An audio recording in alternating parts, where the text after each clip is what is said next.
Peoples party भी होती थी वहां मेरे साथ। तो एक हमने एक मुल्क ने फैसला किया कि अमेरिका की वॉर ऑन टेरर ज्वाइन करने का। मैं आज इसके ऊपर इसलिए बात करना चाहता हूं कि ये मैं बड़ा, अगर मेरी सारी जिंदगी में जो मैं सबसे ज्यादा पाकिस्तानी होते हुए मुझे जिल्लत फील हुई है वो इस टाइम पे हुई, तो इसलिए मैं आज इसकी बात करना चाहता हूं। हमने फैसला किया कि जनाब हम फ्रंट लाइन स्टेट बन जाएंगे अमेरिका की वॉर ऑन टेरर। मैं उस वक्त, एक सीट थी मेरी तब भी, मैं बार बार कहता था कि इससे जंग से हमारा ताल्लुक क्या है। अल कायदा अफगानिस्तान बैठी हुई है, मिलिटेंट तालिबान अफगानिस्तान में, हमारे पास तो वो भी नहीं थे। हमने क्या किया है कि हम उनकी जंग में शिरकत कर दें। वो जो पीरियड है वो मैं इसलिए चाहता हूं कि हम हमेशा के लिए, मेरी कौम सीखे। कौम, एक इंसान, एक इदारा आगे तब बढ़ता है जब अपनी गलतियों से सीखता है। वो जो हमने हिमाकत की, मैं ये चाहता हूं कि मैं जरा पीरियड आपको, क्योंकि मैंने शिरकत की उसमें, वो जब मीटिंग्स हो रही थी, जब वहां फैसले किए गए, फैसला ये किया गया कि नहीं जी अमेरिका बड़ा नाराज है। लफ्ज इस्तेमाल किया गया जो उस मीटिंग में होंगे कि वुंडेड बेयर है, किस तरफ भी हाथ मार देगा, हमें कुछ भी कर सकता है, इसलिए हमें उसकी मदद करनी चाहिए। हाँ, मदद करें, दहशतगर्दी हुई थी, हमें उनकी मदद करनी चाहिए। लेकिन जो हमने किया उसके बाद, कोई कौम किसी और की जंग में शिरकत करके 70,000 अपने लोगों की कुर्बानी देती है, $150 अरब अपने मुल्क से, उससे भी ज्यादा गया होगा, हमें पता ही नहीं है, क्योंकि यहां तो कोई क्रिकेट टीम नहीं आती रही, इन्वेस्टर ने कहा ना पाकिस्तान, यहां तो मुल्क को उन्होंने कह दिया the most dangerous place in the world. तो हमने जो वो कहते रहे हम करते गए। एक टॉमी फ्रैंक्स उनका कोई जनरल था, उसकी किताब मैंने उसमें एक सेंटेंस पढ़ा, उसने कहा कि we knew Musharraf was vulnerable so we kept pushing him. वो जो वो कहे हम करने के लिए तैयार हो जाए। लोग अपने वहां पकड़ा दिए, उनको पकड़ के गुआंटानामो में भिजवा दिए। अपनी किताब में लिखा मुशर्रफ ने कि मैंने पैसे देकर लोगों को भिजवाया। किस कानून के तहत? यानी जो अपने लोगों की, अपनी कौम की, अपने लोगों की, अगर वो हुकूमत ही उनकी हिफाजत नहीं करती तो और किसने उनकी हिफाजत करना है? पकड़ा दिया जनाब अमेरिका को, गुआंटानामो में पहुंचा दिया।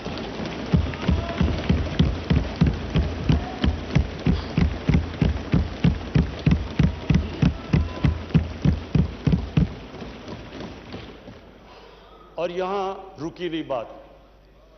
कबायली इलाके में जी, वहां तोरा बोरा के बाद उनके थोड़े से अलकायदा आ गया। अलकायदा तोरा बोरा के बाद आ गए, ओपन बॉर्डर था कबायली इलाके में। हमें उन्होंने हुक्म किया कि आप जाके उनको अपनी फौज भेजो कबायली इलाके में। चंद 100 अलकायदा के पीछे हमने अपनी फौज भेज दी कबायली इलाके में।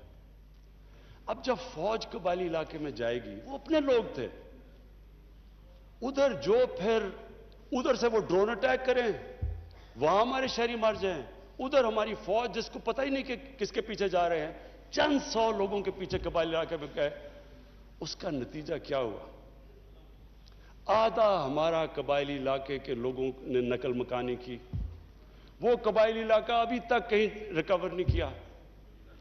मेरी तरह का आदमी जो कहता गया कि ये गलत हो रहा है, मुझे तालिबान खान बना दिया।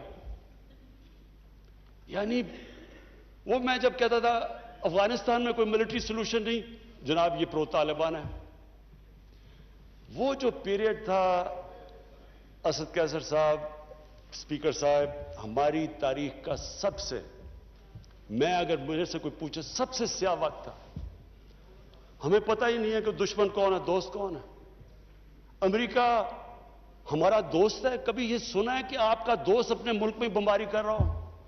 कई दुनिया में ये सुना है कि आपके मुल्क में ड्रोन अटैक्स कर रहे हो? आपका एलाय है।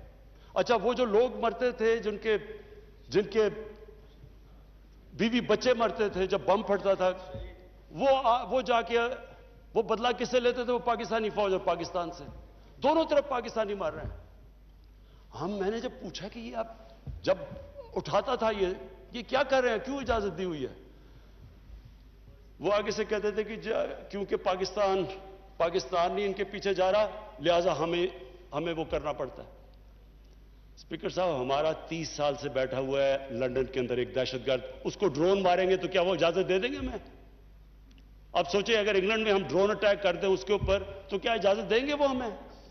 तो अगर वो नहीं इजाजत देंगे,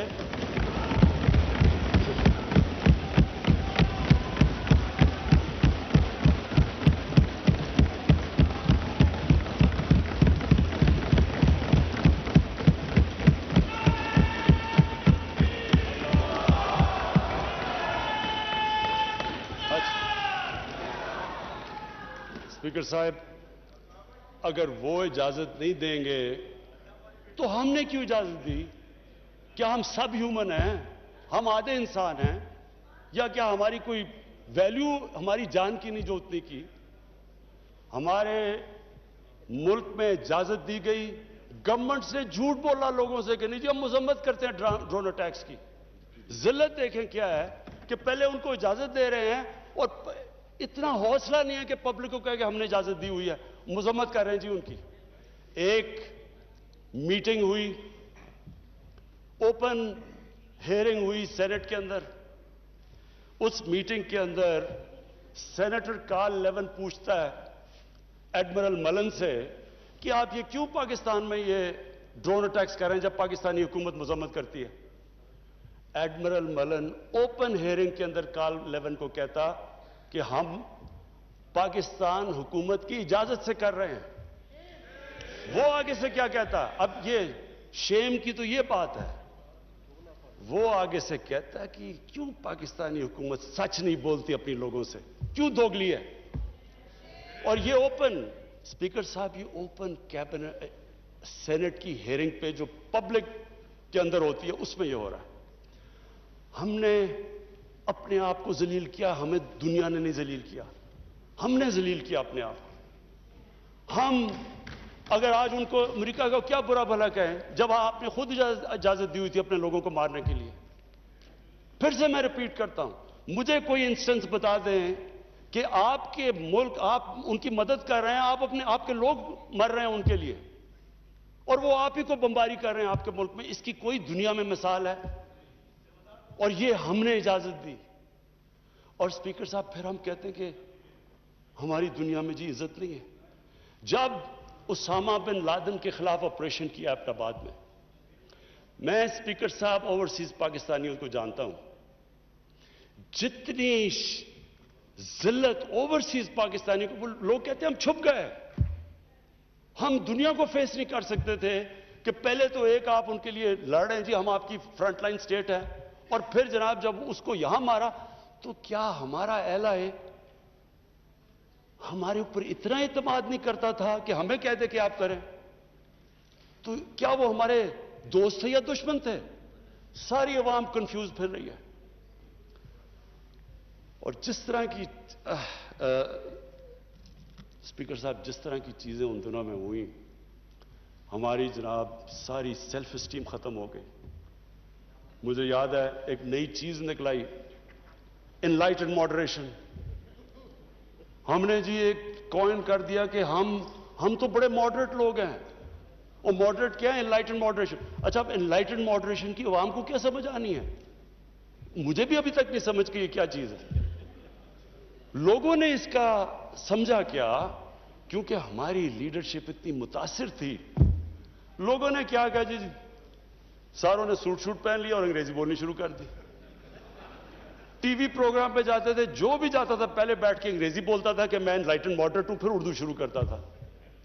यानी एक मुल्क की इज्जत नफ्स ही खत्म करके रख कि हमें अपने आप से शर्म आने शुरू हो गई कि जी हम पता नहीं दहशतगर्द हैं।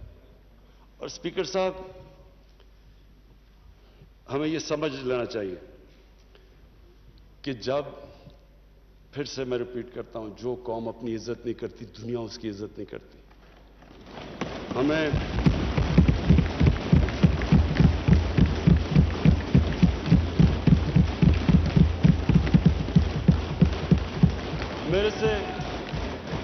मेरे से पूछा गया जी क्या पाकिस्तान बेसिस देगा अमेरिका को,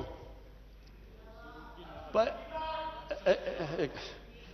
देखिए, मैं अगला सवाल तो उससे ये पूछूं कि जब हमने इतनी सर्विस दी, 70,000 लोग हमारे गए, $150 अरब हमने अपने मुल्क का नुकसान कर दिया, क्या उन्होंने हमारी तारीफ की? क्या उन्होंने एक्नॉलेज किया कि कितनी कुर्बानी दी है पाकिस्तान ने? कोई दुनिया में मुल्क है जिसने किसी और के लिए इतनी कुर्बानी दी हो? उन्होंने उल्टा बुरा भला कहा, दोगले हो तुम। उन्होंने कहा जी अफगानिस्तान में दोगली गेम खेल, अफगानिस्तान की जंग नहीं जीत रहे, वो भी हमारे पर डाल दिया। यानी बजाय कि अप्रिशिएट करना, उल्टा पाकिस्तान को बुरा भला कहा गया। तो स्पीकर साहब, इससे हमने एक सबक सीखा, कभी कभी इस कौम ने किसी के लिए, किसी खौफ से, हमने अपनी सॉवरेनिटी के ऊपर कॉम्प्रोमाइज नहीं करना।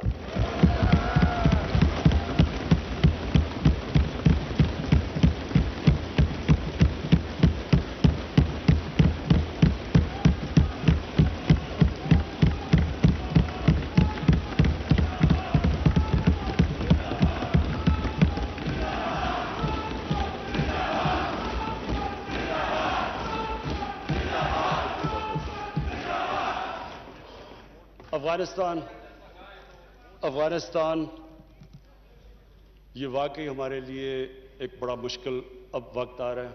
मैं अपनी सारी कौम के सामने ये चीज़ कहना चाहता हूं, हमने जितनी कोई, और अब ये भी मैं कह दूं कि हमारा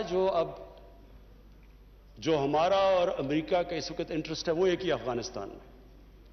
वो भी शुक्र है इतनी देर के बाद इस नतीजे पे आ गए हैं कि अफगानिस्तान में मिलिट्री सोल्यूशन नहीं है। जल्दी आ जाते तो शायद इतना ज्यादा खून ना होता। शुक्र है अब आ गए हैं।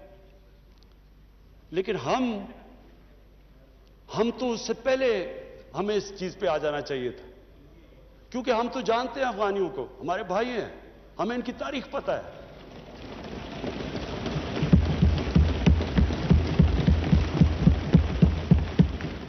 कभी अफगानिस्तान ने बाहर से इंटरफेरेंस एक्सेप्ट नहीं की, चाहे वो अंग्रेजों का देख लेते 19th सेंचुरी में, चाहे रूसियों का देख लें, सोवियट्स का, और चाहे ये जो इतनी लंबी सारी अमेरिका की तारीख में सबसे बड़ी जंग के बाद वो भी इस नतीजे पे पहुंच गए कि कोई मिलिट्री सोल्यूशन नहीं था।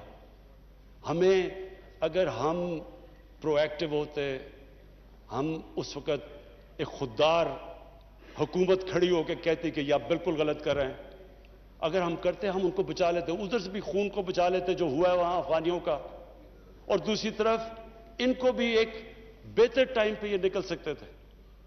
अब हुआ क्या है कि उन्होंने जब फैसला किया कि जी कोई मिलिट्री सोल्यूशन नहीं है, एग्जिट डेट दे दी कि हम जा रहे हैं।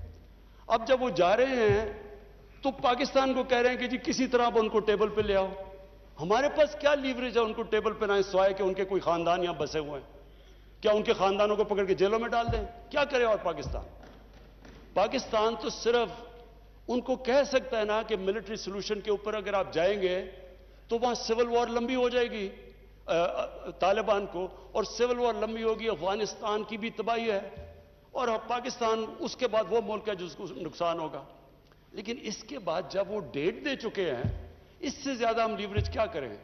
और मुझे बड़ा अफसोस होता है, मैं प्रेसिडेंट गनी को भी मिला हूं, मैं उनके अफगानिस्तान भी गया, उनके यहां भी लीडर्स को मिला, मैं उनको समझा के ये कह चुका हूं कि हमारा इंटरेस्ट है अफगानिस्तान में इस वक्त अमन हो। हम आगे इकोनॉमी का सोच रहे हैं, हम सेंट्रल एशिया का सोच रहे हैं, हमारी रीजनल हमारी टाइज हैं ताजिकिस्तान के साथ, उज्बेकिस्तान के साथ, रेलवे हम बन रहे हैं, हम तो आगे का सोच रहे हैं। तो हम तो चाहते हैं अमन हो, हम ना कोई स्ट्रेटेजिक डेप्थ चाहते हैं अफगानिस्तान में।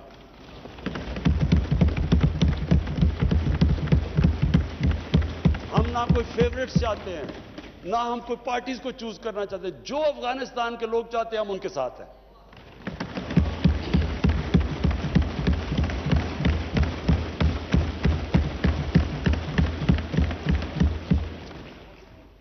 तो हम पार्टनर्स इन पीस तो अमेरिका के साथ हो सकते हैं और हमेशा रहेंगे, हम पार्टनर्स इन कॉन्फ्लिक्ट नहीं हो सकते अब।